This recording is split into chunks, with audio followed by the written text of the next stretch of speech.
সময়ের সাথে কমছে ইসরায়েলের দাপট। গাজায় তেল আবিবের আগ্রাসন নিয়ে একের পর এক মুখ খুলছে ইউরোপীয় দেশগুলো। এবার ফিলিস্তিনের পক্ষে অবস্থান নেওয়ার ঘোষণা দিল France.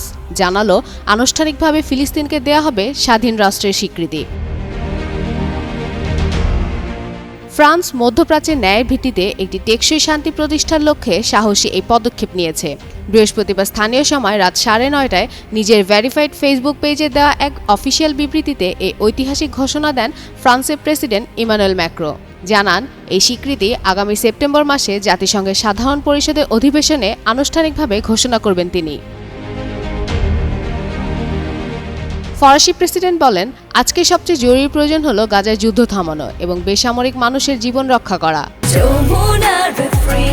Innovation for smarter life. শান্তি সম্ভব। তাৎক্ষণিক অস্ত্রবিরতি, সকল জিম্মির মুক্তি এবং গাজার জনগণের জন্য জরুরি ভিত্তিতে মানবিক সহায়তা পৌঁছে দিতে হবে। একই সঙ্গে দেশটির মুক্তিগামী সংগঠনকে নিরস্ত্রকরণ ও গাজাকে পুনর্গঠন করার আহ্বান জানান তিনি। বিবৃতিতে তিনি উল্লেখ করেন, এই সংকট থেকে স্থায়ী উত্তরণের জন্য একটি স্বাধীন ও কার্যকর ফিলিস্তিন রাষ্ট্র গঠনের বিকল্প নেই। রাষ্ট্রটি নিরস্ত্রকরণ মেনে নিয়ে ইসরায়েলকে স্বীকৃতি দেবে এবং মধ্যপ্রাচ্যের সার্বিক নিরাপত্তায় অংশ নেবে, এমন কাঠামোই তিনি দেখতে চান। ফরাসি প্রেসিডেন্ট আরও জানান, ফিলিস্তিনি প্রেসিডেন্টের কাছ থেকে কিছু গুরুত্বপূর্ণ প্রতিশ্রুতি পাওয়ার পরই তিনি এ সিদ্ধান্ত গ্রহণ করেন। তিনি বলেন, আমি তাকে চিঠি দিয়ে আমার প্রতিশ্রুতি জানিয়েছি। আজ আমাদের দরকার বিশ্বাস, স্বচ্ছতা ও অঙ্গীকার। আমরা শান্তি অর্জন করব।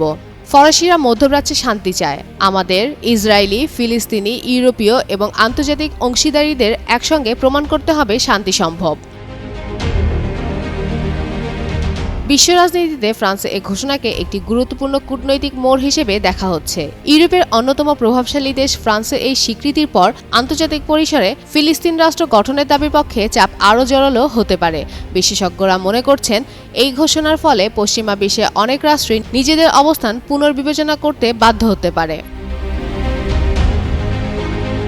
এর আগে জাতিসংঘের 193টি সদস্য দেশের মধ্যে অন্তত 142টি দেশ বর্তমানে ফিলিস্তিনকে রাষ্ট্র হিসেবে স্বীকৃতি দিয়েছে এবং ভবিষ্যতেও স্বীকৃতি দেওয়ার পরিকল্পনা করছে। তবে যুক্তরাষ্ট্র, যুক্তরাজ্য এবং জার্মানির মতো বেশ কয়েকটি শক্তিশালী পশ্চিমা দেশ এখনও এই স্বীকৃতি দিতে রাজি হয়নি।